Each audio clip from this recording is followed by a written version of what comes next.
Quem cuida tem futuro pra sonhar. Quem cuida tem família pra abraçar.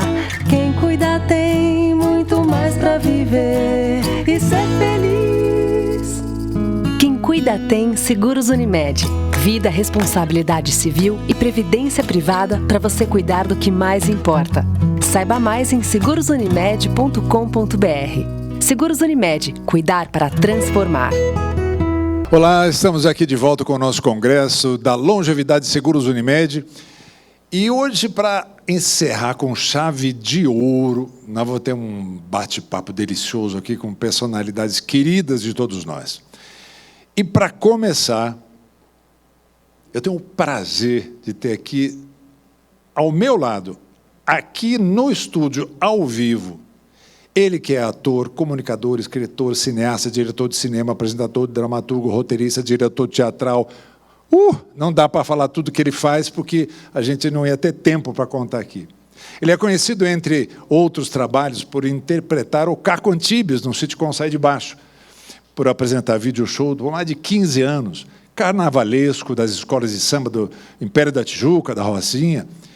Quando ele era pequeno, ele morava lá na Ilha do Governador e assistiu o musical Hello Dolly, estrelado por Bibi Ferreira. Se encantou com esse mundo da dramaturgia e aí não parou mais.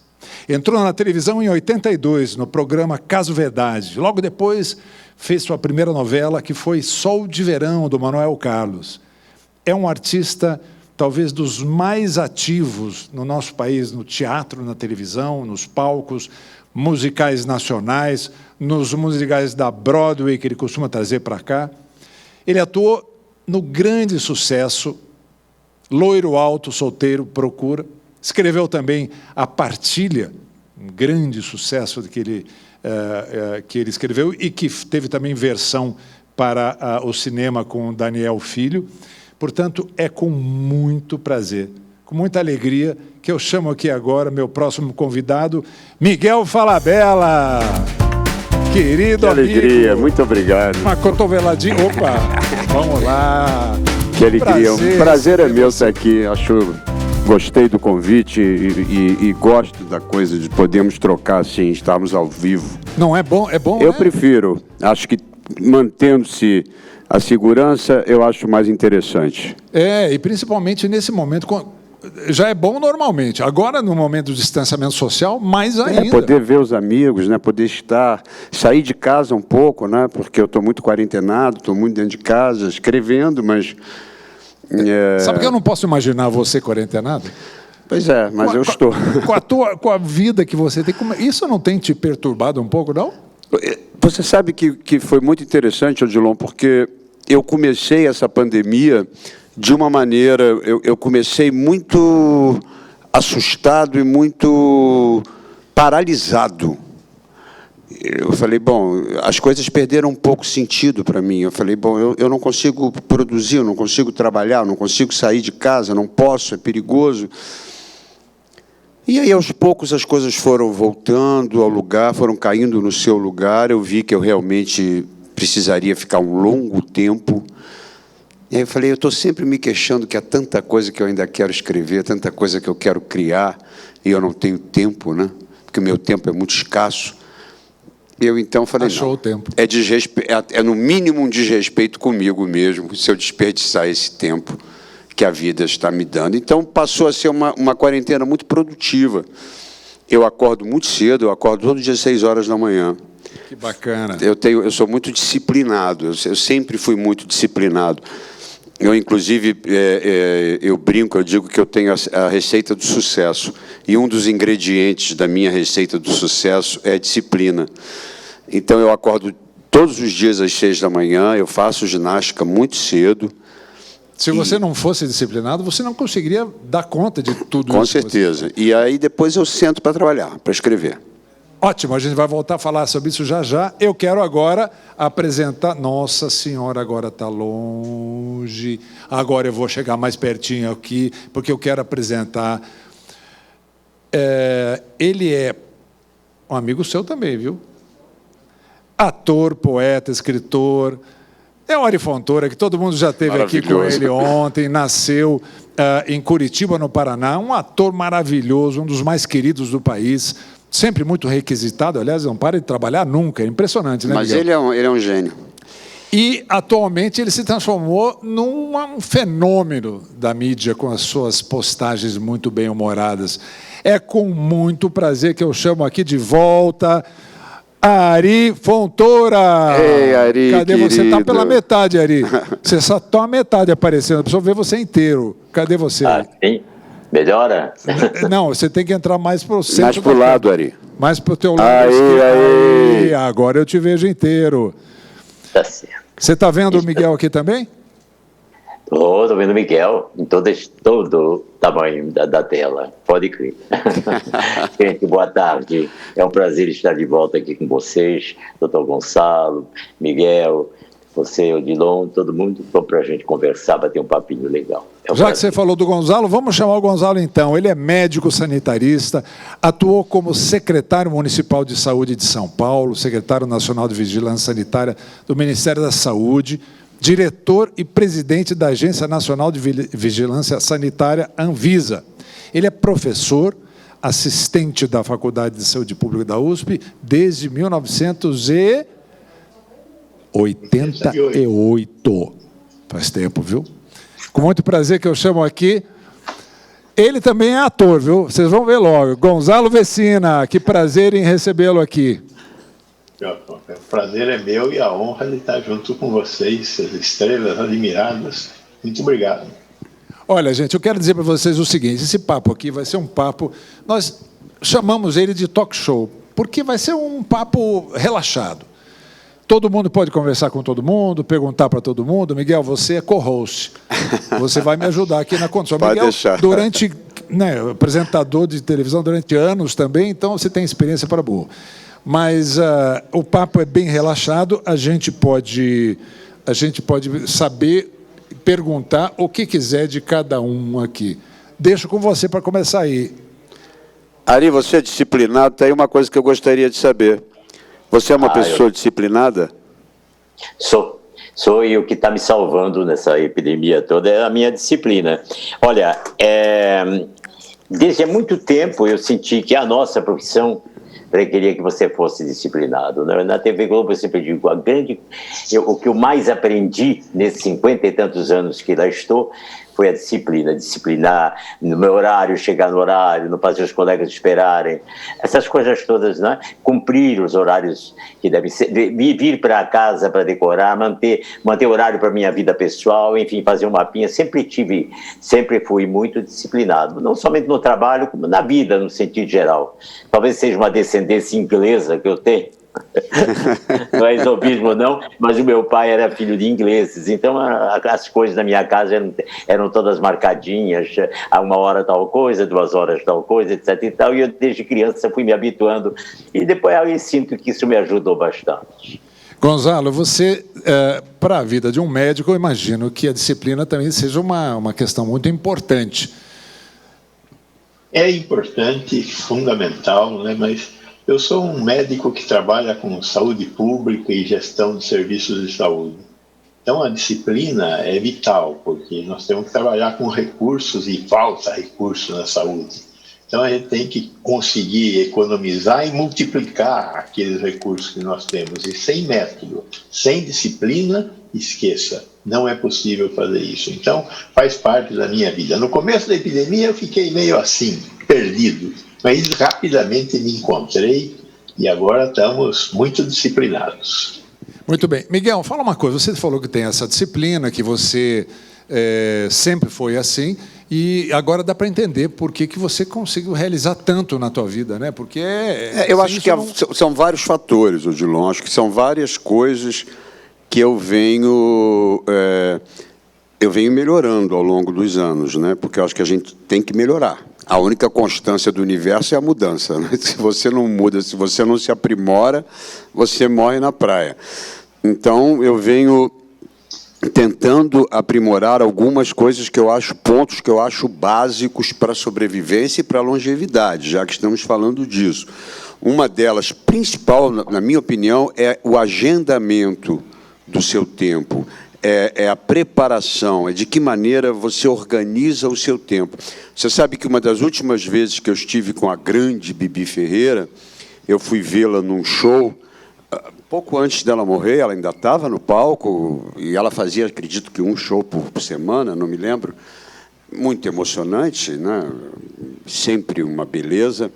E eu fui ao camarim e falei, que coisa impressionante, Bibi. Como é que você... Ela já estava com 90 e muitos. Eu falei, como é que você consegue? Ela falou, eu fico deitada o dia inteiro para conseguir fazer esse show.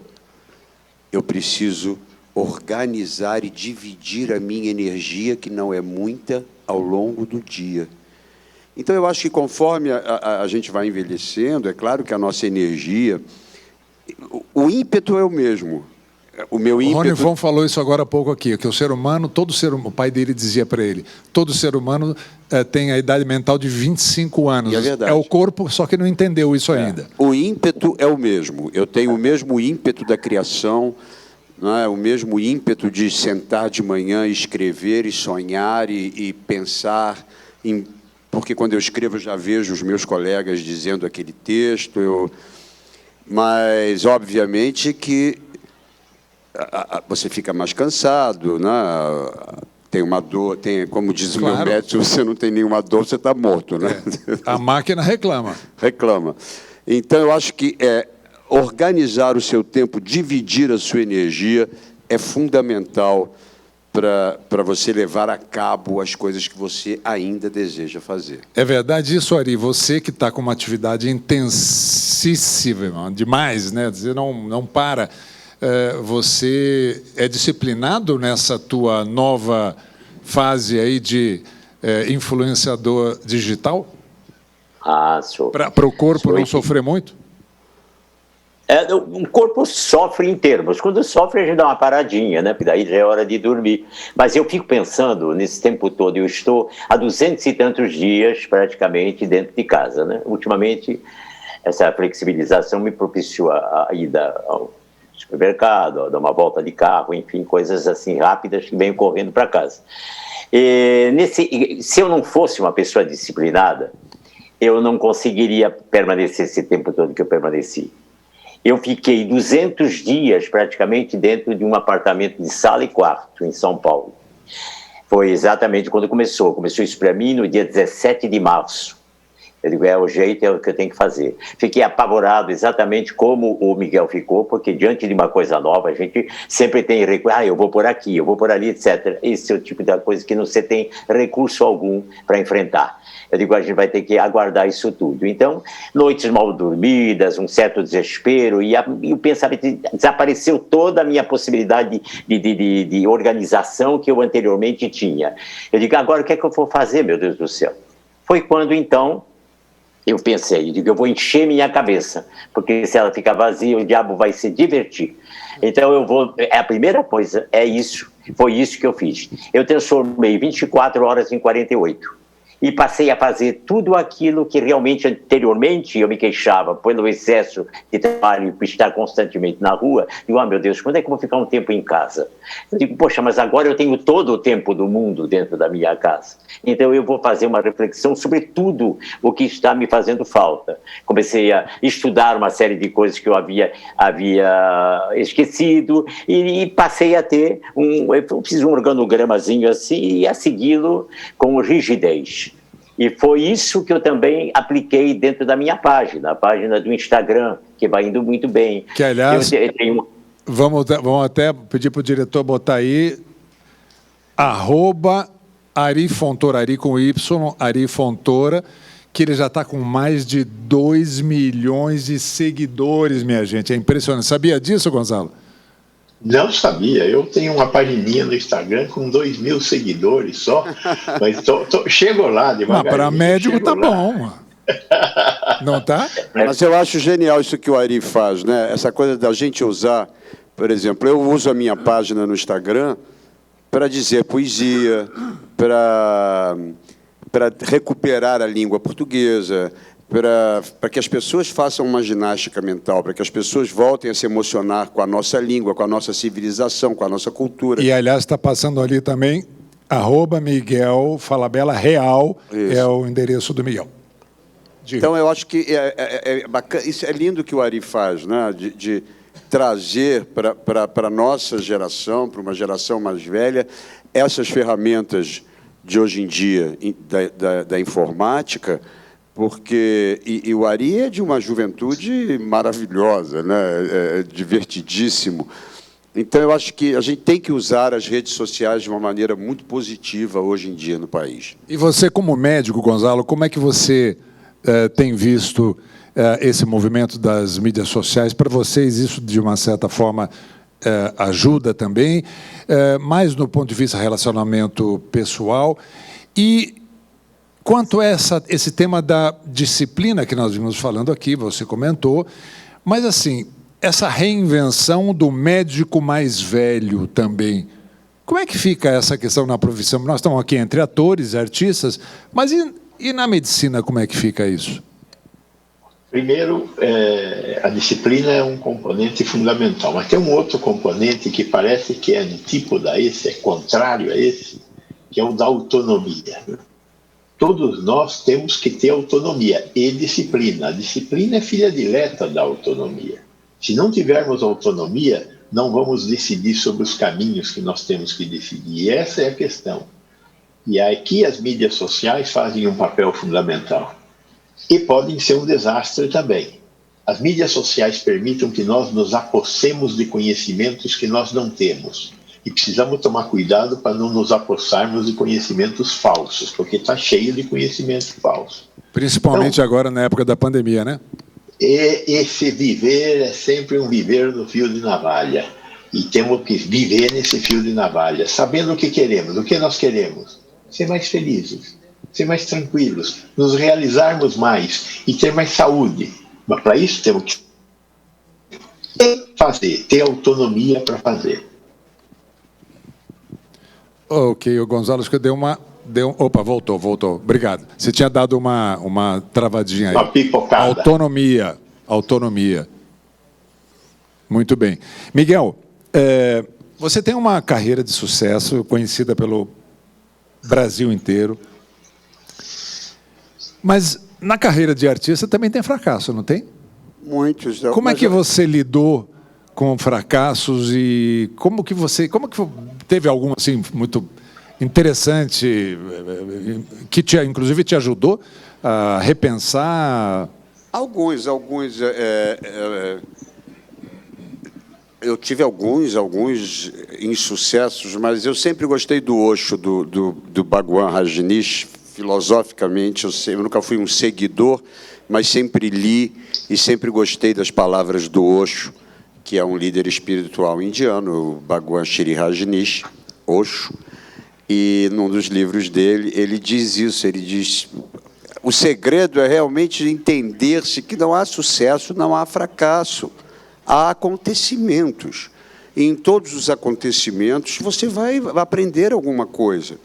E você sabe que hoje em dia, né, quando a gente vai ficando mais velho, as coisas parecem que vão caindo no lugar e ficam mais interessantes. Hoje em dia eu já não perco mais tempo com coisas que não me interessam. Sofrendo por coisas que não me interessam. Não tenho tempo para arrastar mala dos outros. As minhas já me bastam.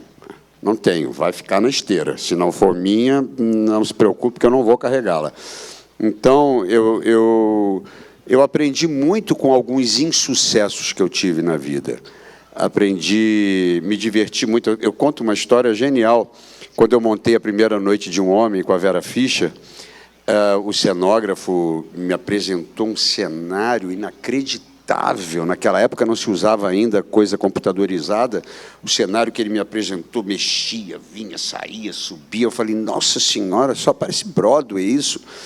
Bom, resumindo, custou uma fortuna e nada funcionou.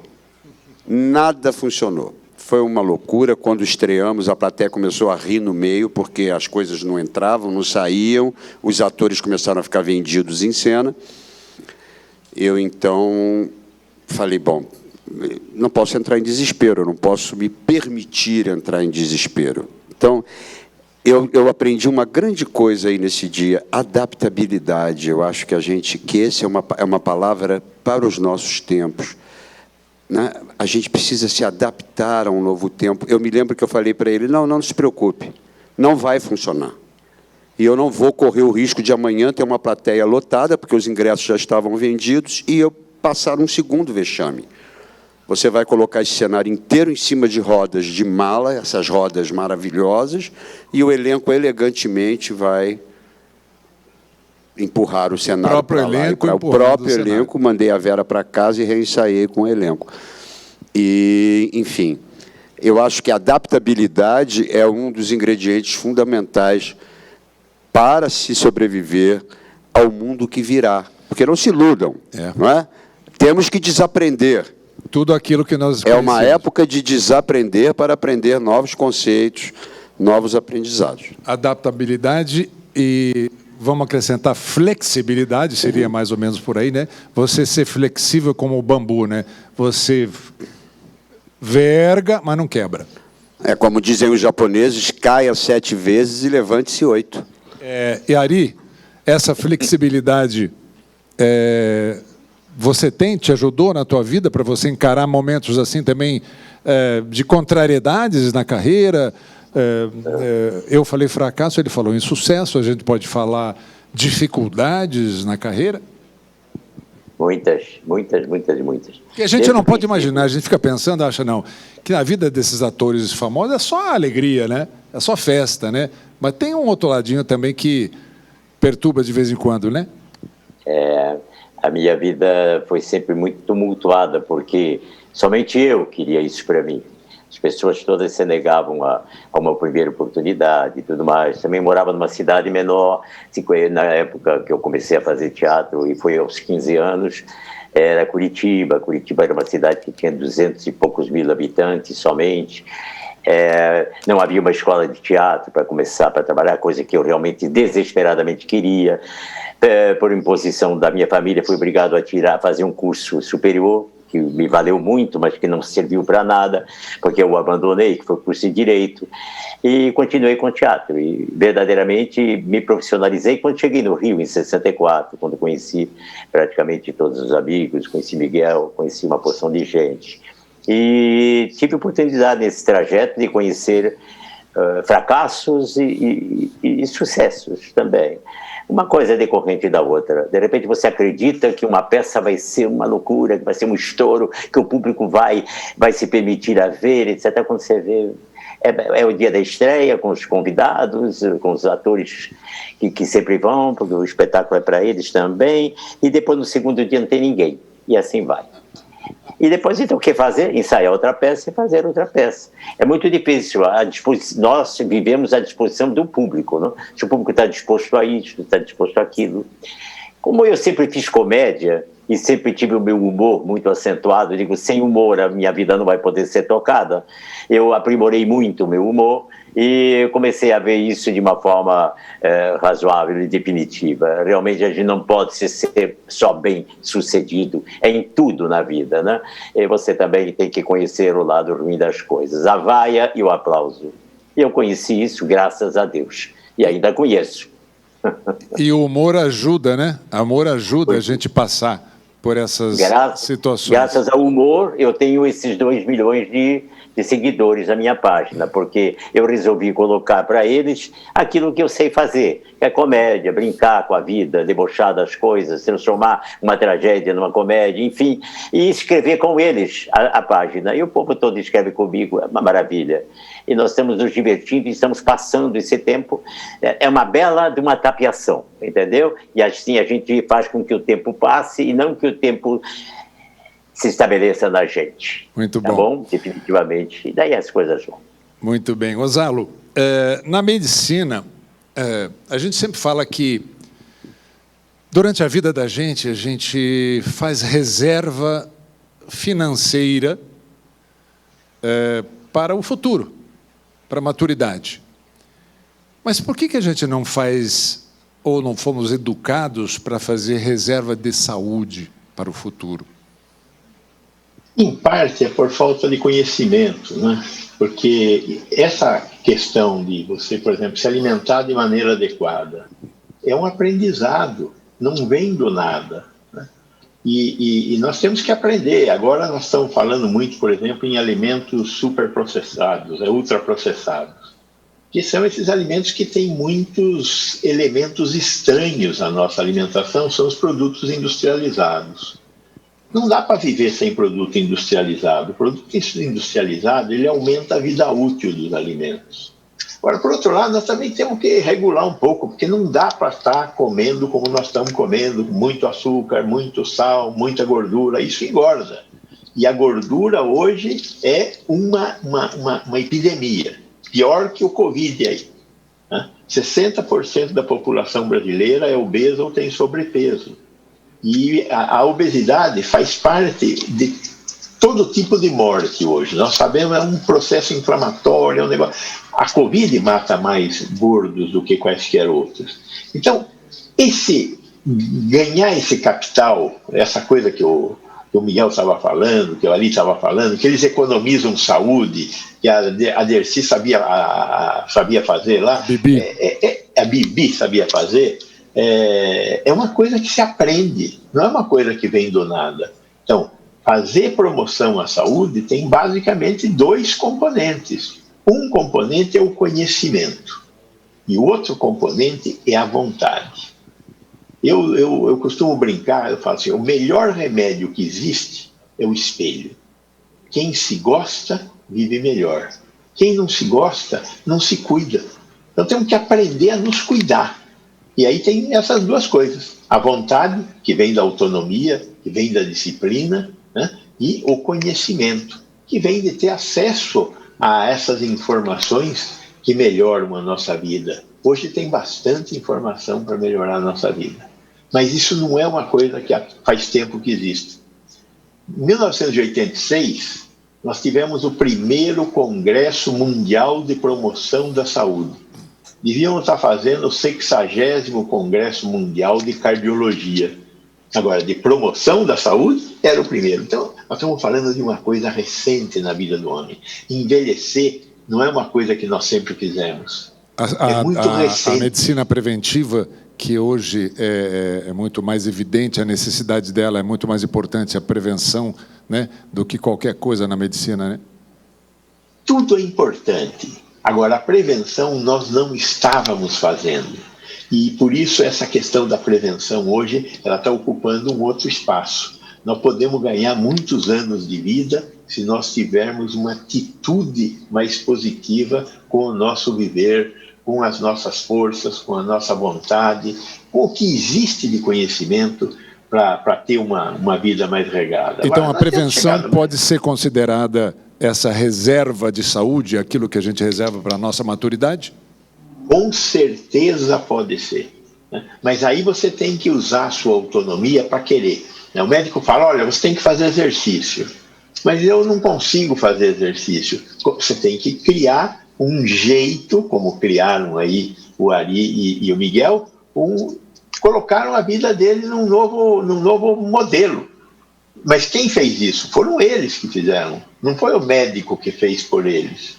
É você que tem que querer parar de fumar, é você que tem que querer diminuir o seu peso, é você que tem que querer uma alimentação mais saudável. E o médico também se preocupa com isso para si mesmo? Porque a gente vê muito médico falar isso para os outros e para ele mesmo ele não faz, né? Eu tardiamente aprendi. Eu parei de fumar aos 50 anos, eu emagreci, porque eu era um Papai Noel gordíssimo. Ah, é? Eu cheguei a pesar 160 quilos, agora estou com... Não brinca. Engraçado, eu acho que a gente estabelece relações, né, na vida com a comida, com o exercício. Eu não penso, Odilon, eu acordo às 6 horas todo dia. Eu acordo, imediatamente eu me levanto, a minha roupa já está separada, eu já ponho o meu tênis, já me visto, lavo o rosto, boto a máscara agora, vou para a academia, malho 1 hora, volto, aí tomo um café e vou escrever e pronto. E tenho uma relação muito saudável com comida. Eu digo, eu preciso disso? Não preciso disso. né? A gente come por gula, eu preciso comer esse... é uma coisa, é lindo, é um doce, mas para que eu vou comer isso? Eu não estou com fome, eu não preciso disso. A fome muitas vezes está mais na mente. Não, e nenhum animal, né, come a quantidade que nós humanos comemos, né? Não existe, nenhum animal encontra alimento todos os dias, não é? As pessoas fazem 3 refeições, é uma loucura, é um exagero. O pobre do pâncreas não para de trabalhar, né? Fica exausto. Imagina o pâncreas da gente, está exausto. Aqueles que podem fazer 3 vezes ao dia. Né? Sim. Tem uns que, né, uns bastante. Exatamente, né? Mas estou dizendo, sim, eu entendi. sem entrar pelos Claro. atalhos sociais, Claro, eu entendi. Nós comemos em excesso. É verdade. A gente não precisa comer tanto. E a natureza vem dando recados muito claros para todos nós, que está tudo errado. Nós estamos lidando com o planeta de uma maneira muito errada e cada vez vamos pagar um preço pior. Eu penso assim. Ari, diga Gonzalo, você quer falar? Não, é que eu ia dizer que um recado que a natureza passou para nós bom ultimamente é que tomar um pouquinho de álcool faz sempre bem para a saúde e ajuda a longevidade, mas com cuidado, né? É verdade. Meu avô, que era italiano, tomava um copo de vinho todos os dias e comia um pote de cebola e alho e azeite. Ele cheirava... Quando ele chegava na esquina, já sabia que ele estava chegando. Que ele estava chegando. Quantos anos ele viveu? 95, com uma saúde inacreditável. Durinho, em pé, magrinho... Um espetáculo. Mas tinha essa parcimônia, né? Era um copinho, né? Um copinho. É isso daí. Ari, um copinho de vinho, vai... Com certeza. Todo dia, de vez em preferência. quando? Tua alimentação é uma alimentação saudável? Eu como para viver. Mantenho o meu peso dentro do que é possível. Eu sempre estou com 2 quilos, 1 quilo a mais, às vezes 2 a menos, eu fico nessa, não é? Só aquele modelo sanfona. Não como de tudo, eu como um pouquinho e me mantenho legal, faço exercícios, tudo que eu tenho direito para melhorar. Me previno de coisas, vou sempre ao médico, tomo todas as minhas vacinas, o que eu acho isso muito importante, faço um check-up todo ano. Muita gente diz, só faz check-up quem tem plano de saúde. Não é verdade, você pode fazer no hospital público, os médicos estão à sua disposição para fazer, para lhe dizer o que você tem que fazer. Quem come demais tem que, já viu, né? Tem que sofrer consequências. Não é bem assim comigo, Também eu sou disciplinado no que diz respeito à comida, etc. e tal. Eu acho um prazer a gente ter. Eu tenho hoje em dia, para mim é um orgulho, eu tenho hoje em dia o peso que eu tinha quando eu entrei na televisão. Eu tenho quantos anos? Peso. Com quantos anos você tinha? Com 24 anos. Olha que genial. Eu tenho o mesmo peso. E o Ari falou uma coisa muito interessante. Eu não vivo para comer. Eu como para viver. Eu como para viver, exatamente. E Ari, me fala uma coisa. Tem uma série de problemas e não há porquê. Me diga uma coisa, Ari. Você não vive para comer, mas você vive a tua vida, em grande parte, para trabalhar. E para trazer alegria para a gente. Qual foi dos seus personagens? Você foi caracterizado com personagens muito engraçados e muito importantes na dramaturgia. Qual foi um desses personagens que mais te marcou, que você particularmente mais gostou? Olha, o que eu mais gostei não me marcou, mas foi na novela O Espigão, do Dias Gomes. Eu fazia o professor Baltazar Camará, que era tarado por cabelos, etc. e tal. Era um belo papel. Gostei demais de fazê-lo. Mas o que mais me notabilizou, o que me deixou... Se eu tivesse que mudar meu nome, eu mudaria para Nonô Correia. Maravilhoso. Nonô Correia. A minha terceira novela. Você fez também. O Ari dava um show, era uma coisa o trabalho do Ari.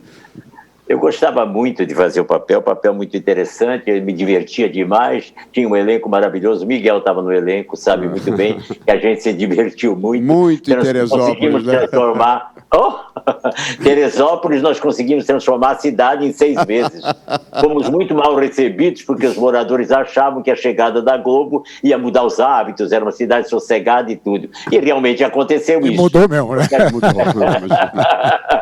No final, quando a novela terminou e o personagem se casa, nós fizemos um sábado de manhã, porque o povo todo queria estar presente na gravação, e a população toda de Teresópolis estava naquela praça, diante da igreja, e aplaudindo a gente, chorando, lamentando profundamente que nós fôssemos embora, porque nós éramos muito alegres, e nós trazíamos para eles também as novidades do mundo, não é? Coisas assim, na televisão.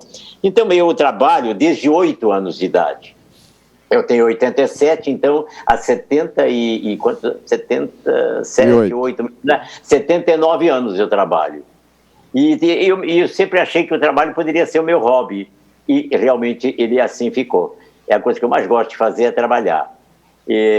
Se eu não paro de trabalhar, é claro que eu tenho momentos que eu paro, vou ter minhas férias, tirar um tempinho para mim cuidar, etc. E tal. Raramente, muito raramente, porque a gente não passa, agora, tirando a época da pandemia, não tem momento que você abre a televisão que o Ari não está lá. Ou no teatro, ou fazendo qualquer coisa, não é? Eu acho tão bom, sabe? É maravilhoso. Teatro. Nunca abandonei o teatro, eu sempre fiz televisão. Houve uma época em que eu fazia cinema, show, teatro e TV. Quer dizer, era ao mesmo tempo. E me perguntaram como é que eu consegui fazer isso. Disciplina. É bem verdade que eu tirei 4 horas de sono, tirei algumas coisas que eu fazia, me restringi para poder, evidentemente, dar vazão ao Sem falar que nós somos todos antes da lei. Né? Nós somos antes da lei da regulamentação, ou seja, nós gravávamos até mais tarde para estar de manhã cedo nos estúdios. Antigamente não havia lei, né? Não tinha regulamentação. Não havia regulamentação da classe.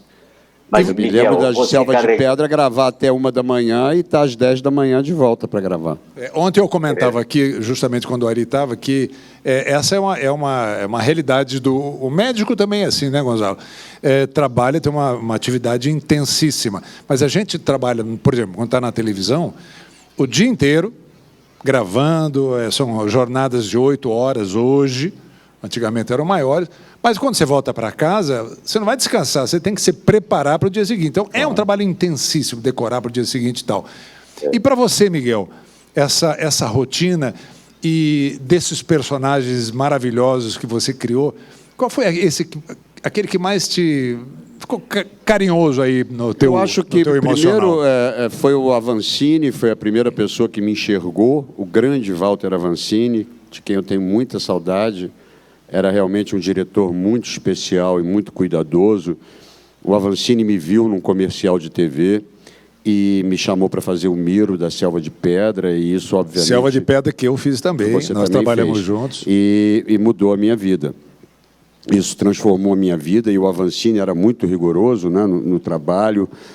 Mas eu vou te dizer que talvez o que eu mais tenha tido prazer nos últimos anos tenha sido de escrever para Marília Pêra e de poder ter masterclasses ao lado dela no Pé na Cova. Porque eu não contracenava. Aquilo foi maravilhoso. Eu tinha masterclasses. Eu me lembro que havia momentos em que eu dizia, meu Deus, fui eu que escrevi isso. Tamanha grandeza da Marília em se apropriar de um texto e devolvê-lo com um encantamento só dela. Tenho muita saudade dela e para mim, aquele momento vai ficar intocado. Aquilo era genial. Aquilo era genial. Agora, assim, não dá para a gente não falar do Sai de Baixo. O Sai de Baixo foi um fenômeno nacional. Ari fez também no final, foi uma loucura a gente fazer. Fiz 1 ano e meio com vocês. Eu fui convidado, eu tive a oportunidade de fazer uma vez com vocês. Você fez. Mas todo mundo fez Sai de Baixo, todo mundo passou por ali. Mas aquilo foi até hoje, quando repassa, agora fica reprisando, a gente se diverte até hoje, revendo as coisas. Aquilo foi um fenômeno. Como é que você... Porque era uma coisa, era como dizia Marisa Hort, isso aqui é o repertório selvagem, né? A nossa interpretação é realismo selvagem. A gente morde os colegas, sobe na cortina, a gente quebra o cenário, era uma loucura. Então, o Daniel Filho disse, olha, é alto, alegre e bom som. E vamos em frente. E não se para. E não para. E aí a gente ia embora.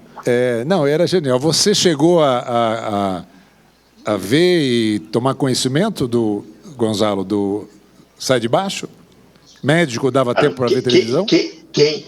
Bem, veja, eu assisto muito pouco a televisão, mas teve um tempo que eu assistia mais. As crianças em casa, essa história toda. Hoje não tem criança, sou viúvo e tal, mas teve um tempo que eu assisti muita televisão, muita novela, tem fantásticas lembranças dessas pessoas aí. Mas o que eu queria recuperar, principalmente para o nosso público aqui, é esse amor pelo trabalho. Será que o Ari, o Miguel, o Odilon são exceções? Só eles amam o trabalho? Uma das discussões que a gente tem muito é sobre essa questão do trabalho. O trabalho traz felicidade? Tem um amigo meu que é professor na Fundação Getúlio Vargas, no Rio, Paulo Bastos, ele fala, se trabalho fosse bom, rico não deixava pobre trabalhar. Essa é uma coisa que sempre me preocupa, né? É bom ou não é bom trabalhar? Vocês estão vendo aí 3 exemplos, 4, porque eu também fico feliz trabalhando. Como é que a gente faz para ser feliz trabalhando? Qual é o componente? Eu vou perguntar para esses caras aí. Qual é o componente que faz o trabalho ser feliz? Miguel, Ari e Odilon. Eu acho que costuma-se dizer que há trabalhos e há carreiras, né? E que, então, as carreiras seriam mais gratificantes do que os trabalhos. Eu discordo disso. Vou te dar um exemplo meu.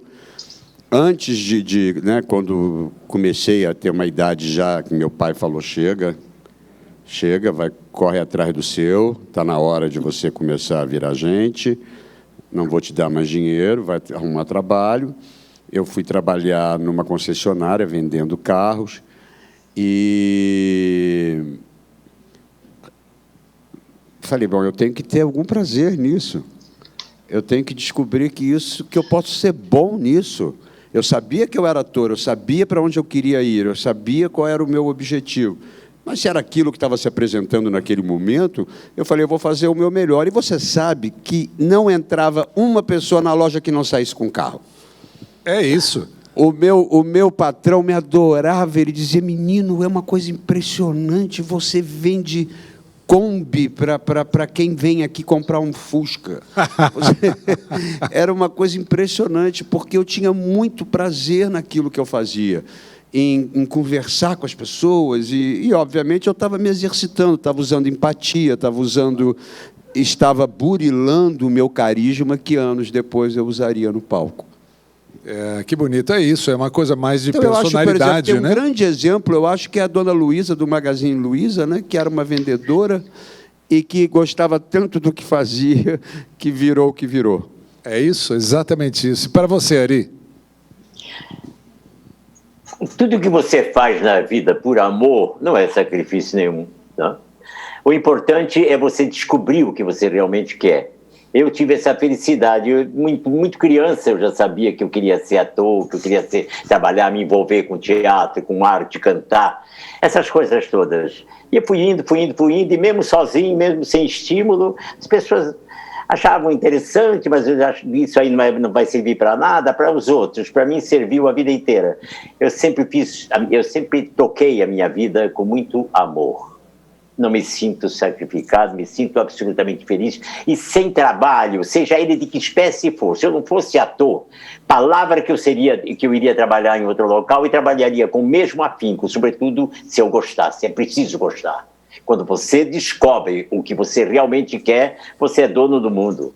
Não tenha dúvida. É verdade. Veja que Miguel e Ari falaram mais ou menos a mesma coisa, né, Gonzalo? Eu lembrei agora, vocês falando, de uma frase do Goethe, que dizia que quando você se compromete com alguma coisa, toda uma sequência de ações no universo começam a acontecer para aquilo se realizar. É de onde veio aquela história, o universo conspira a favor, veio dessa frase. Quando você se compromete com alguma coisa. Uma sequência de ações no universo começa a se movimentar para que aquilo aconteça. Portanto, ele conclui, se você tem um desejo, um sonho, um plano, vá atrás para realizar, vá fazer. Porque a coragem convoca o gênio, o poder e a mágica. Maravilhoso. A coragem Perfeito. é que quando você se compromete, você começa a pensar. Coragem, poder. É o poder que a coragem te traz. Você começa a planificar, você começa a pensar positivo. E a mágica é o imponderável. Você planificou, você foi, você acreditou e, de repente, a coisa acontece. Agora, não é aquela... E aí as pessoas que estão vendo de fora falam assim, mas cara sortudo, dá tudo certo para ele. Não é dar tudo certo. Ele se comprometeu com a vida. Então, eu acho que existe, sim, uma diferença entre carreiras, pessoas que têm a oportunidade de trabalhar numa carreira que amam. Isso é maravilhoso. Mas muita gente não tem esta oportunidade. São obrigados a trabalhar. Agora, descobre-se o prazer, e aí não é pela carreira, é pela vida. Como eu acho que a gente descobre prazer, por exemplo, em ser disciplinado, que é chato. Eu me lembro da Cláudia Raia, quando a gente fazia musical, a Cláudia Raia, ela, todos os dias, de domingo a domingo, ela corria na esteira cantando a trilha sonora. Não era uma coisa boa, era cansativo, né? Mas ela dizia, não, a gente tem que descobrir prazer de fazer isso. E eu aprendi muito com ela, a ter prazer na disciplina, em ser disciplinado, em ser uma pessoa que se propõe a fazer alguma coisa e faz bem feito, e, principalmente, olhar para o outro. Não é? A neurociência, nos anos 90, cientistas italianos descobriram os neurônios espelho, que é um grupo de neurônios que faz com que a gente consiga, em última análise, colocar-se no lugar do outro. Eu acho que esse tempo de pandemia foi um excepcional tempo para que nós pudéssemos lustrar os nossos neurônios espelho e aprender alguma coisa, ter um olhar com mais compaixão para o outro. Sem dúvida. E, principalmente, acho que é através do desenvolvimento pessoal, respondendo aí ao Gonzalo, não sei se a gente chegou a responder, mas, assim, é muito mais pelo desenvolvimento pessoal, como ser humano, que você alcança os prazeres e as alegrias e os resultados positivos na tua vida, né? Você não pode separar a vida profissional da vida pessoal. Aquela velha história, não misture o pessoal com o profissional, isso não existe. Não seja um workaholic, seja um work lover. Exatamente. Seja um apaixonado pelo trabalho, não um viciado em trabalho. E quando a gente não está vivenciando um trabalho que é realmente uma paixão da vida, a gente tem que se apaixonar, como você mesmo disse, pelas pessoas que estão ali, pelo aquele ambiente, pelo aquele universo, e dali outros caminhos surgirão e aparecerão. Claro, porque todos nós já tivemos experiências terríveis, né? Tivemos diretores perversos, momentos difíceis nas nossas carreiras, não é? Eu sempre, Vicente Pereira, o saudoso Vicente Pereira, dizia uma coisa maravilhosa. Eu dizia, Vicente, não estou aguentando mais isso. Ele dizia, isto também passará. Gonzalo, era mais ou menos isso a sua pergunta? Eu acho que esta é uma coisa muito importante para a nossa plateia.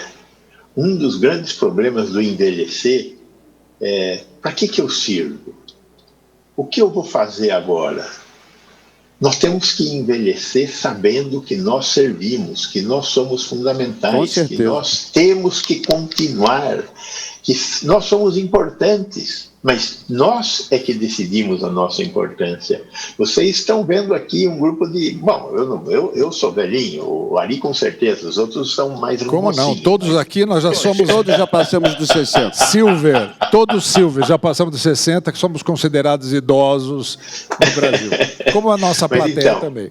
Foi uma provocação, foi só uma provocação. O que eu acho que é importante para a plateia é que essa sensação de inutilidade... Nós temos que remover da nossa vida e temos que encontrar a felicidade. Por quê? Nós não somos idiotas, nós somos felizes. Por quê? Porque nós colocamos aí aquela coisa que o Nilon acabou de falar, o gênio, a magia e o poder. Né? Tivemos essa coragem. Todos nós temos que fazer isso. Você que está assistindo, se prepare e faça. E outro ponto que eu acho importantíssimo, até já que nós estamos caminhando nessa coisa do desenvolvimento pessoal, né, do crescimento, amadurecimento do ser, pergunto a você, Ari, espiritualidade faz parte deste movimento de amadurecimento? Ou de crescimento? Sem dúvida alguma. De uma importância vital. Você tem que acreditar em alguma coisa. Eu, por exemplo, não sou católico, eu deveria ser católico, minha família toda é, mas eu tenho uma tendência à espiritualidade muito acentuada. É o que mais me agrada. Eu acredito que a gente vai ter um outro espaço, com certeza, não é? E que ele poderá ser muito bom se você também batalhar por isso aqui. Haverá uma seleção. E é bom chegar meio preparado para o melhor, porque senão, não é? E acredito, minha filosofia de vida é uma só. Do passado eu só recolho o que é bom. Eu vivo o futuro no hoje. Então eu tenho envelhecido muito bem, graças a Deus. Me cuidando para sempre o minuto que eu vivo. Eu não quero... é bem verdade. Você não guarda para o futuro o que sobra, sim. O que não sobra, evidentemente, não tenho qualquer problema com relação a isso, entende? É claro que eu tenho, se um dia eu parar de trabalhar por contingências outras que a mim não pertencem, Deus que sabe, eu saberei como ficar, etc e tal. Mas eu não trabalho para o amanhã é utópico, eu não sei se eu tenho amanhã. Eu estou agora aqui, de repente posso ter um ataque qualquer aqui e acabar aqui mesmo, porque chegou o meu momento. Eu acho que todos nós sabemos que temos um final, pronto, mas não sabemos o dia, a hora e o momento. Então, para que ficar pensando nisso?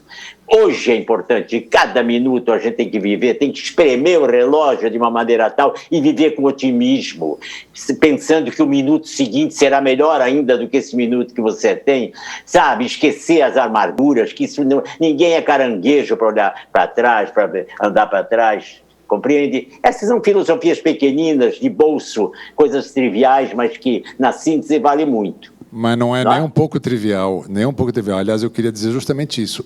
O que você acabou de relatar é uma descrição de espiritualidade, de caminho espiritual, que é diferente de religião e religiosidade. É uma coisa interessante que eu queria chamar a atenção, e, Gonzalo, você depois... Eu gostaria de ouvir o seu depoimento sobre essa questão também como médico, cientista. Nós estamos aqui com dois artistas que se notabilizaram, entre outras coisas, por um excelente humor. São humoristas, caras que fazem a gente, trouxeram alegria e entretenimento para o nosso país.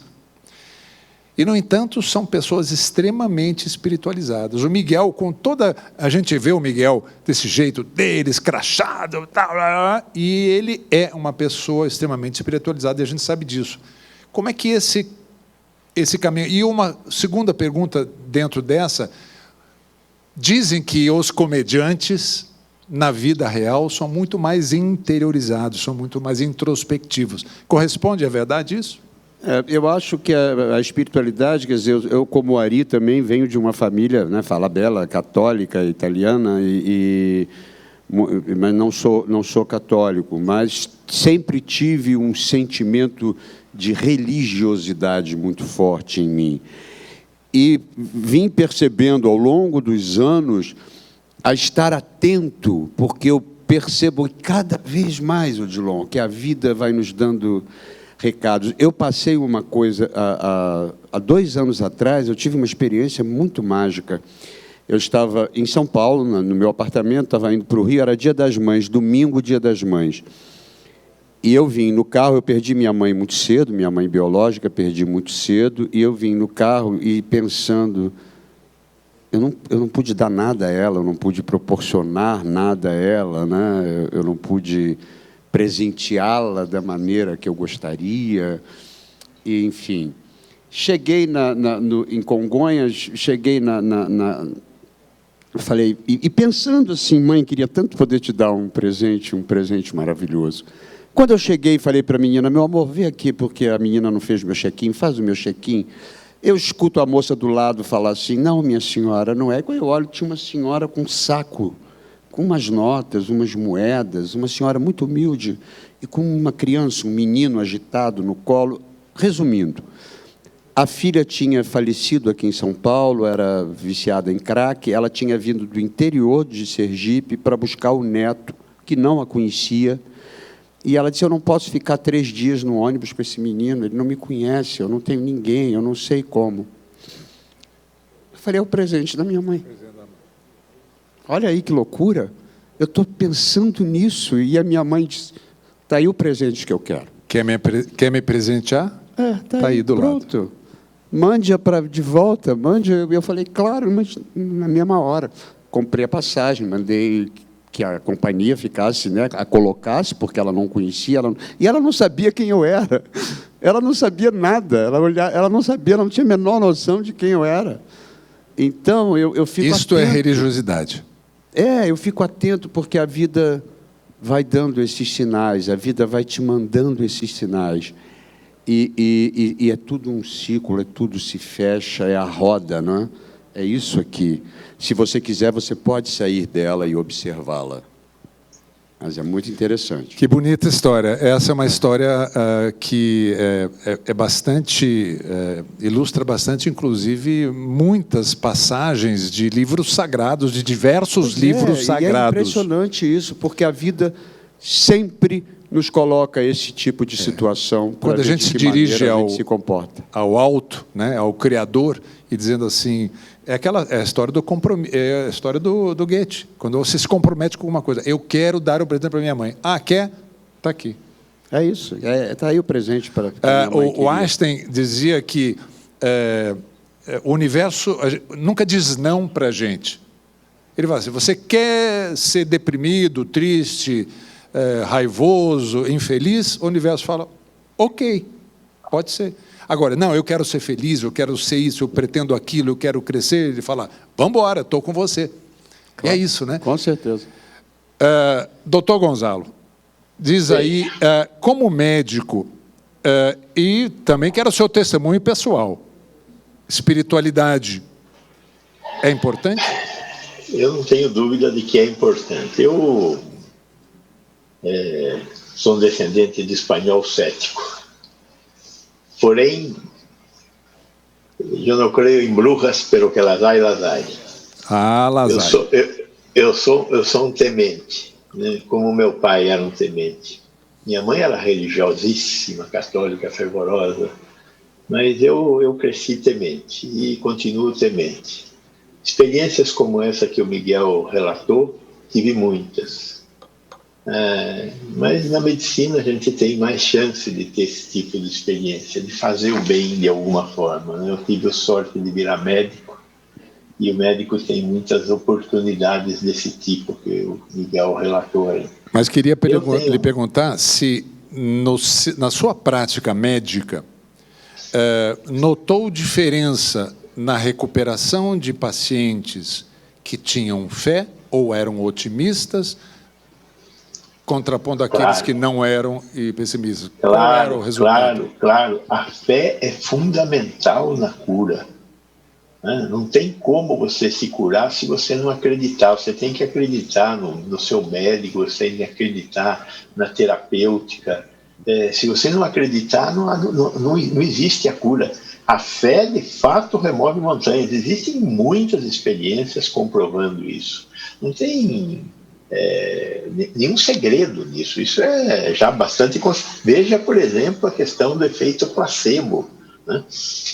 A gente quer que o remédio funcione. Para saber se o remédio funciona mesmo, você tem que sortear 2 grupos de pessoas e dar remédio para um e açúcar para o outro, e um não sabe que tomou e o outro não sabe que tomou, e os médicos não sabem o que estão dando. Porque se alguém souber, a fé vai mudar o efeito.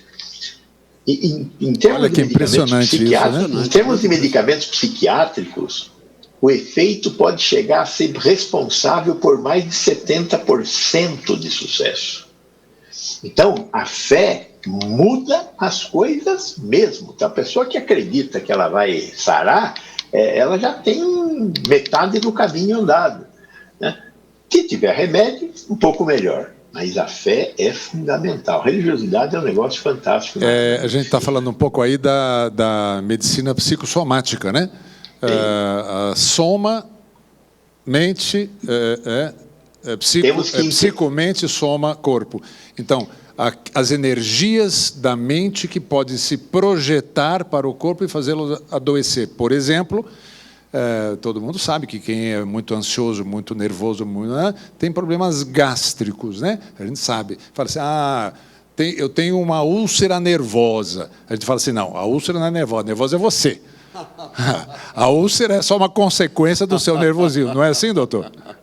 É assim, mas aí tem uma explicação neurológica um pouco mais simples, porque tem a maior parte do nosso sistema nervoso vem da coluna, né?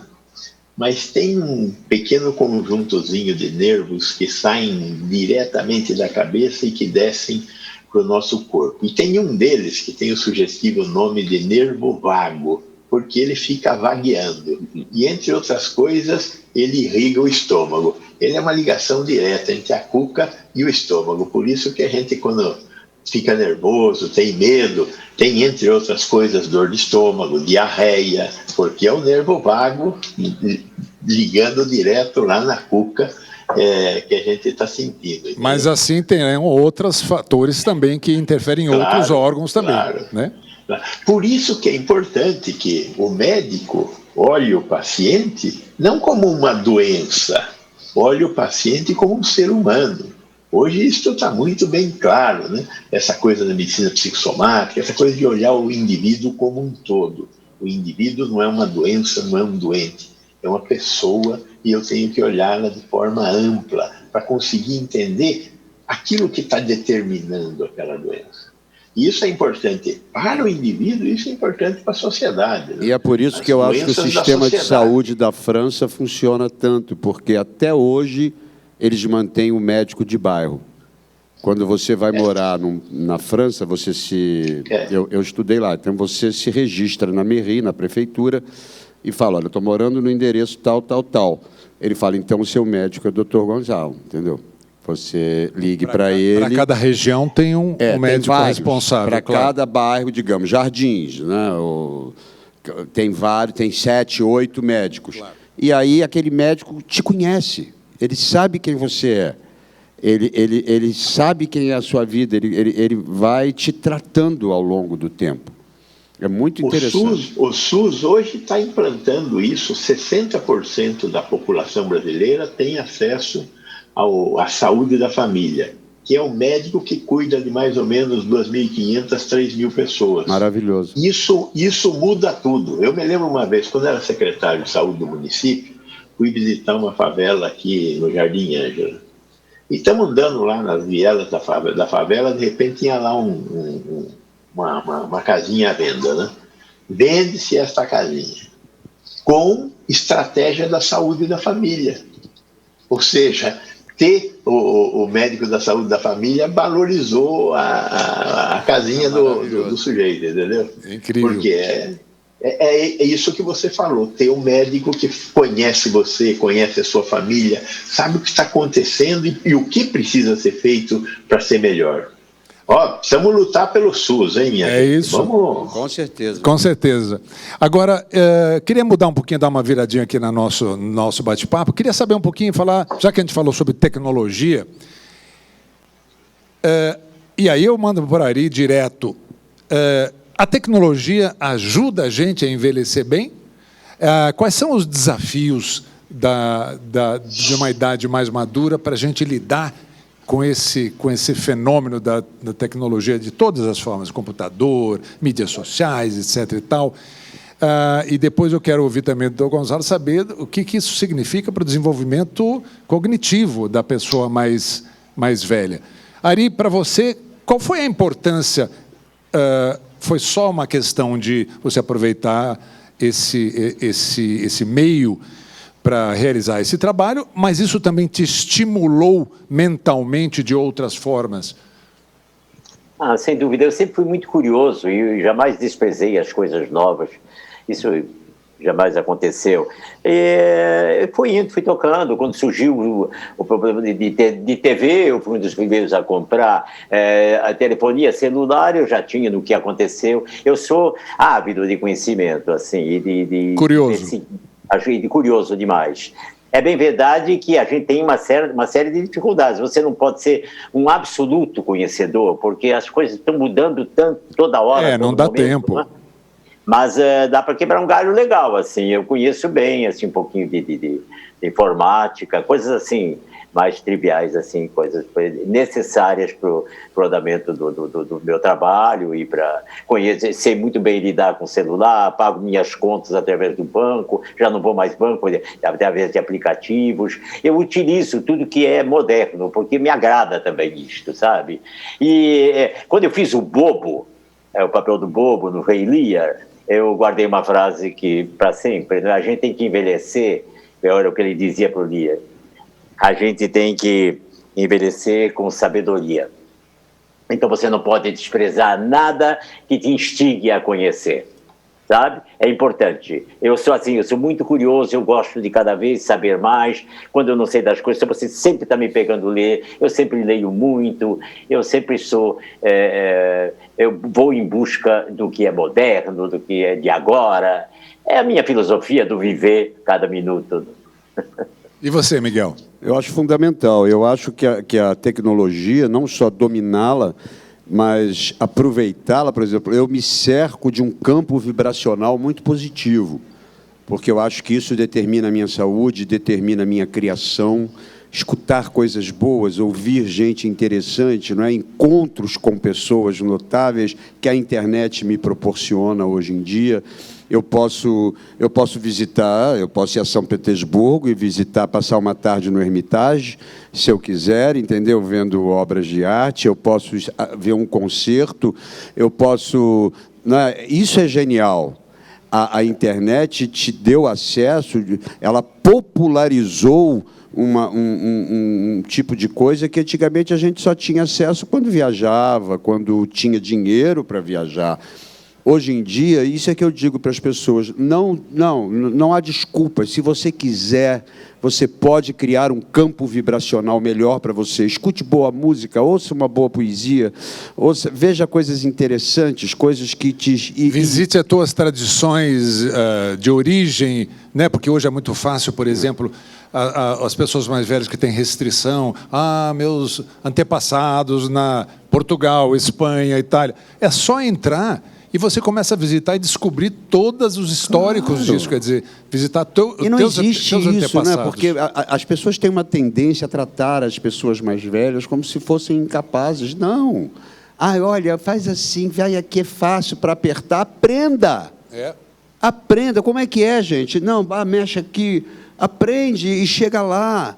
Entendeu? Tem uma frase da minha peça, O Som e a Sílaba, que eu escrevi há 2 anos atrás para a Alessandra Maestrini. Aliás, um espetáculo dos mais lindos que eu já vi na minha vida. Tem uma frase que a personagem principal, que é uma menina com síndrome de Asperger, que quer ser cantora de ópera, que ela diz para a professora, ela diz, as tartarugas marinhas empreendem uma viagem de milhares de quilômetros para colocar seus ovos nas praias em que nasceram, guiadas unicamente pelo campo magnético da Terra, e os seus cérebros são infinitamente menores do que os nossos.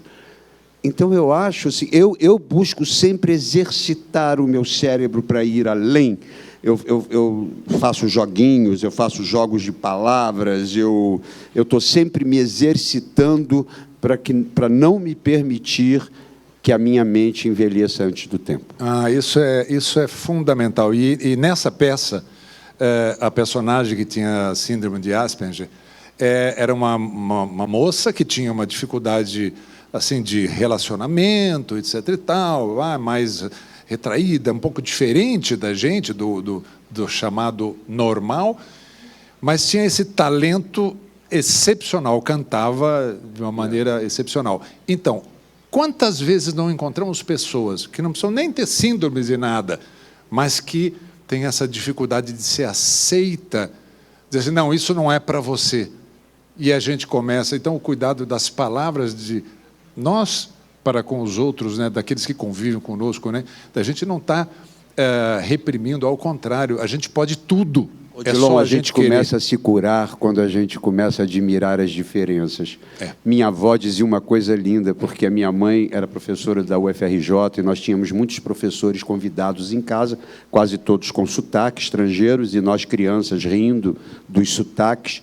Me lembro da minha avó um dia me pegar pelo braço assim e dizer: não seja idiota, uma pessoa que tem sotaque é alguém que fala uma língua a mais do que você. Eu nunca me esqueci disso. Exatamente. Jamais me esqueci disso. E aí, Gonzalo? Eu acho que aqui tem duas mensagens. A primeira mensagem nós esquecemos coisas. Infelizmente, essa é uma das coisas da velhice. Não podemos subir em árvore, porque já não temos o mesmo vigor. E esquecemos coisas. Daí, fazer isso que o Miguel está falando é fundamental. Fazer com que a gente se exercite. Exercitar é uma maneira de aprender a lembrar de novo. É importante essa questão de fazer exercícios de lembrança. E aí o uso dessas tecnologias modernas, computador, celular, enfim, toda essa parafernália tecnológica é crítica. É crítica porque nós aprendemos a aprender, por um lado, e, por outro lado, nos conectamos com novos conhecimentos que vão enriquecer o nosso cérebro. É óbvio que, nesse contexto, nós precisamos também ser cercados por pessoas que nos entendam. E que nos estimulem, né?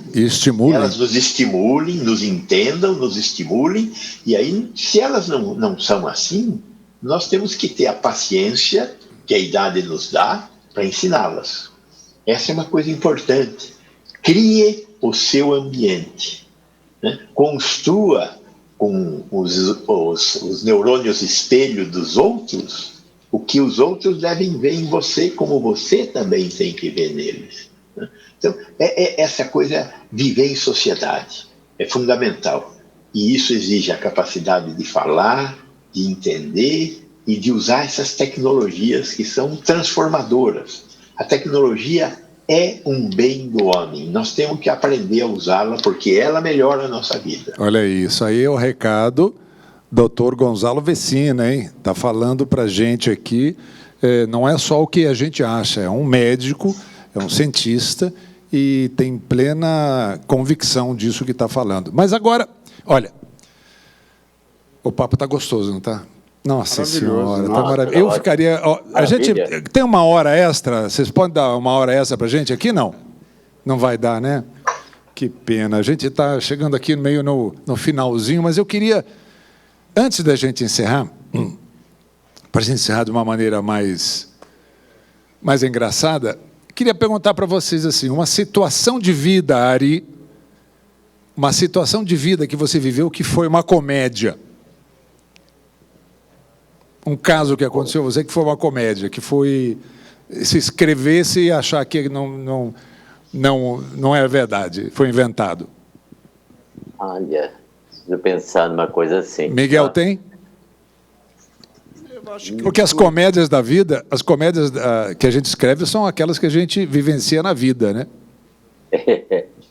E eu estou muito envolvido com isso, porque eu costumo sempre dizer que a comédia é a tragédia dos outros, então eu estou sempre buscando uma série de coisas engraçadas. Uma tragédia com você que foi uma comédia?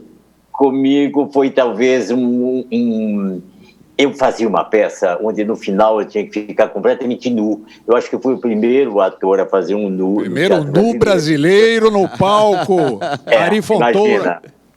E aí eu ia sempre para o ensaio. Eu trabalhava com a Dulcina de Moraes, falecida Dulcina, maravilhosa. Rubens de Falco e outros, Alberto Pérez. E nós vamos ensaiando. E eu sempre fazendo um striptease. Era um ator que entrava numa agência para pedir emprego. E o produtor achava que só por extrema necessidade ele aceitaria fazer um papel. O senhor vai ter que ficar completamente nu e provar o quão ridículo o senhor fica, não é? Daí, mas como, não sei o que, ele procurando meios, e se eu viesse de lado, e se eu viesse de trás, enfim, não dava. Eu digo, meu Deus do céu, eu estou ensaiando e só estou fingindo que estou fazendo as coisas. Mas agora eu vou fazer diferente. Nós estávamos no teatro ginástico, eu cheguei para o ensaio, ao invés de ir direto para o palco, onde estavam todos os atores esperando para começar, eu peguei e fui para o camarim, tirei a roupa toda, só fiquei de sapato e desci completamente nu. Gente, boa tarde, tudo. Boa tarde. Ninguém notou. Acharam absolutamente normal. Eu digo, meu Deus do céu, mas peraí, e agora o que eu faço? Eu comecei, não podia sair, fiquei constrangidíssimo e completamente nu. Até que a Dulcina, vamos começar, resolveu colocar os óculos. Colocou os óculos, olhou para mim assim, disse, meu Deus! Dulcina, né? Genial. Meu Deus. Genial. E você, Miguel? Eu tenho uma história muito louca com a Vancini também, na Selva de Pedra. Tinha uma cena que o meu personagem, o Miro, acordava de um pesadelo, porque o pai o tinha abandonado na estrada, com o nosso amado e querido Tony Ramos, contracenando com Tony, e Tony sempre muito cauteloso e muito cuidadoso com o colega, né? Muito amoroso. Gentil, né? Muito gentil e te dando todas as... te botando, preparando a cama. O Tony tem isso de lindo, né? Ele bota a bola na beira do gol para você fazer o gol. E a Vancini falou, eu quero lágrima. Eu não adianta interpretar, eu quero lágrima. Eu quero verdade. E quem disse que vinha lágrima? Não vinha tudo, mas não vinha lágrima. E aí eu dizia para a maquiadora, me dá um cristal japonês para eu botar aqui. Ela dizia, não. Emocione-se. Bom, enfim. Odilon, aquilo parou e o Tony falava, calma, companheiro, calma, respira fundo, companheiro, calma. E ele parou o estúdio, os técnicos todos assim, pendurados nas câmeras, falando, porra, quando é que isso vai acabar? Teve uma hora que ele virou-se e falou, eu peço desculpas ao estúdio, não é? Vamos cancelar hoje, cancelar essa cena. Típico peço desculpa dele. a todos. Mas eu achei que eu tinha contratado um ator. Eu aí falei, peraí, Avancini. Ele falou, gravando! Esse era e aí eu não Walter conseguia mais parar de chorar. E a cena, até o Jô, quando eu fui no Jô, contei essa história, o Jô passou a cena. É um momento maravilhoso, porque Genial. eu fiz, realmente, eu estava ali despedaçado. Genial. Agora, eu tenho certeza, Miguel, tenho certeza, Ari, vocês vão concordar comigo, que na vida de médico também tem comédia. Ora, Eu quero que você me conte algum caso aí parecido assim, uma comédia que você viveu. Eu estava pensando, lembrei de uma fieira. Eu vou contar um só, não é? Eu era secretário do município de saúde do município de São Paulo e, veja, ser secretário da saúde num município desse que tem um problema que não acaba mais é levar porrada o tempo todo, né? E assim era, né? Nós estávamos em janeiro, mês de chuva e muita coisa por fazer na secretaria. E toda semana a prefeita era Marta, né? Ela fazia lá uma avaliação pelo telefone, essas pesquisas por telefone, né? E aí depois ela, no fim da segunda-feira à tarde, ela sempre ligava para os secretários dando uma notícia, né? E aí naquela semana de janeiro, a cidade metade inundada, ela me liga, Vecina! Ô, prefeita, como vai a senhora? E tal? Olha, eu quero dizer, você está de parabéns, Vecina, você conseguiu. Eu disse, o que foi, prefeita? Você está mais mal avaliado do que enchente.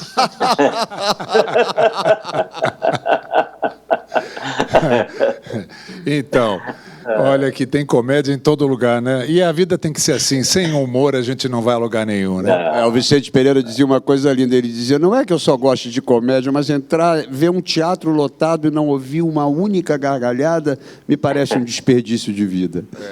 Exatamente. Olha, meus queridos amigos, vocês não sabem o prazer que eu e todos que estão nos assistindo aqui agora tiveram em acompanhar esse bate-papo de personalidades tão queridas, tão amorosas, tão humanas como vocês. Cada um de vocês, a gente pensou quando a gente estava estruturando o planejamento aqui do nosso cast, do nosso elenco, a gente pensou muito na presença de cada um de vocês e agradecemos com o coração pleno de alegria esses momentos tão especiais que nós vivemos aqui.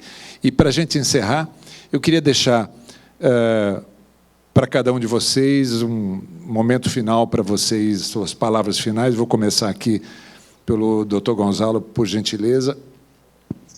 Olha, para mim foi uma imensa honra, uma satisfação muito grande de conversar com vocês sobre longevidade. O que nós fizemos hoje à tarde foi muito lindo. Muito obrigado pela oportunidade.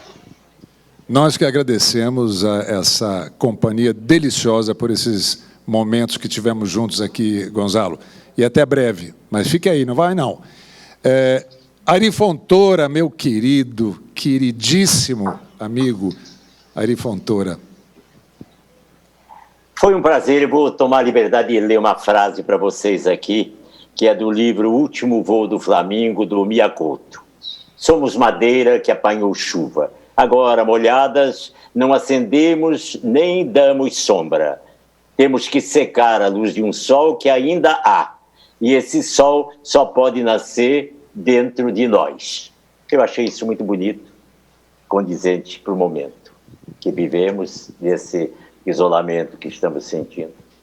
Muito obrigado pelo prazer de estar aqui conversando com todos vocês. Obrigado por ter se lembrado de mim. E até breve, se Deus quiser. Muito obrigado. Se Deus quiser. Brigadíssimo você, meu querido. Fala, Bela, você foi uma luz aqui para a gente hoje, você estando presencialmente, então, iluminou mais ainda o nosso encontro. Um prazer, sempre um prazer estar contigo, Odilon. Adorei conhecer o Gonzalo. E Ari Fontoura, para a nossa categoria, é Sir.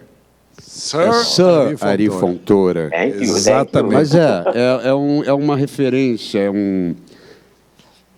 Eu fico emocionado porque é uma honra imensa esse homem. Eu vi o Ari ao longo da minha vida. E é uma beleza ver um ator dessa grandeza que se reinventa aos 87, entendeu? Que se reinventa e nos mostra que a vida é muito divertida e é muito curiosa. E já que ele terminou com Mia Couto, eu gostaria de também terminar com uma frase que eu adoro, que é da Marguerite Yourcenar, do Mémoire d'Adrien, que ela diz o seguinte: a luz se foi, e agora nada mais resta a não ser esperar por um novo dia, um novo sol, nascido do mistério do tempo e do amor do homem pela luz. Que lindo, que lindo. Muito obrigado, muito obrigado. Olha, ouçam os aplausos que seguramente estão acontecendo agora em todos os lugares aí. Pessoal daqui, pessoal de casa, muito obrigado, queridos. Um beijo para cada um de vocês. Obrigado por essa participação tão linda.